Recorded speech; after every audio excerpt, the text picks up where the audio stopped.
Baik, malam hari ini tentunya menjadi malam yang paling dinantikan oleh kita semua. Dan kita akan langsung mengawali debat pada malam hari ini dengan mendengarkan visi, misi, dan juga program kerja dari masing-masing calon presiden 2024. Dan kita akan langsung mulai dengan calon presiden nomor urut 1. Kami persilakan kepada Bapak Anies Baswedan untuk maju ke atas panggung dan menyampaikan visi misinya.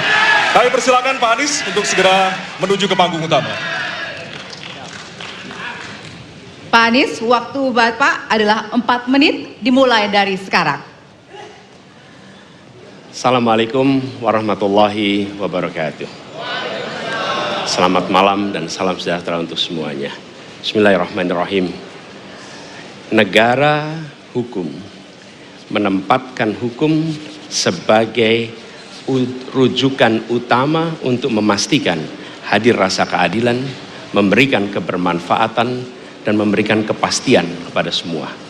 Ini harus dipegang teguh oleh pemegang kekuasaan, baik yang di puncak dan seluruh jajaran. Tapi apa yang terjadi? Banyak aturan ditekuk sesuai dengan kepentingan yang sedang memegang kekuasaan. Apakah ini akan diteruskan? Tidak. Ini harus diubah, ini harus dikembalikan. Kemudian kita menyaksikan betapa pada hari-hari ini tatanan ketika kita menyelenggarakan pemerintahan sering tidak sesuai dengan prinsip-prinsip hukum yang kita pegang. Karena itulah kami melihat perubahan ini harus kita kembalikan. Negara ini adalah negara hukum, bukan negara kekuasaan. Dalam negara hukum, kekuasaan diatur oleh hukum. Dalam negara kekuasaan, hukum diatur oleh penguasa. Dan kita tidak menginginkan itu terjadi. Pada saat ini, kalau kita lihat hukum itu harusnya tegak begini. Inilah hukum. Dalam kenyataannya, dia bengkok.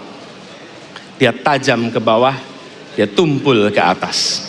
Dan kondisi ini tidak boleh didiamkan, tidak boleh dibiarkan, dan harus berubah. Karena itu kita mendorong perubahan, mengembalikan hukum menjadi tegak kepada semuanya. Dan bila kita saksikan hari ini ada satu orang milenial bisa menjadi calon wakil presiden.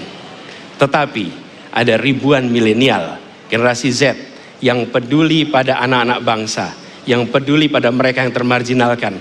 Ketika mereka mengungkapkan pendapat, ketika mereka mengkritik pemerintah, justru mereka sering dihadapi dengan kekerasan, dihadapi dengan benturan, dan bahkan gas air mata. Apakah kondisi ini akan dibiarkan? Tidak, kita harus lakukan perubahan. Oleh karena itu, kami memperhatikan ini sebagai hal-hal yang mendasar. Yang tak kalah penting, ini kedua nih, yang tak kalah penting. Kita menyaksikan pada saat ini, ada peristiwa seperti peristiwa Ibu Mega. Ibu Mega Suryani Dewi, seorang ibu rumah tangga yang mengalami kekerasan rumah tangga, lapor pada negara, tidak diperhatikan, dan dia meninggal korban kekerasan. Apakah akan dibiarkan? Tidak, ini harus diubah. Dan tidak kalah penting, hadir bersama saya di sini ayahnya Harun Ar-Rasyid.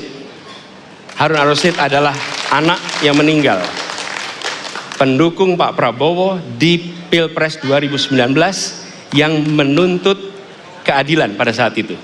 Protes hasil pemilu. Apa yang terjadi? Dia tewas sampai dengan hari ini tidak ada kejelasan. Apakah ini akan dibiarkan? Tidak, ini harus diubah.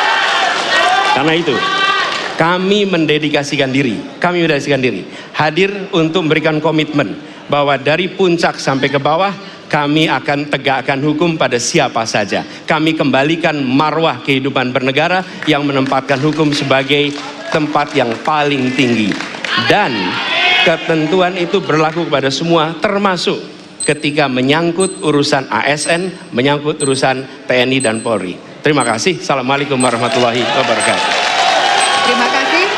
Bapak Anies, kami persilakan kembali ke tempat.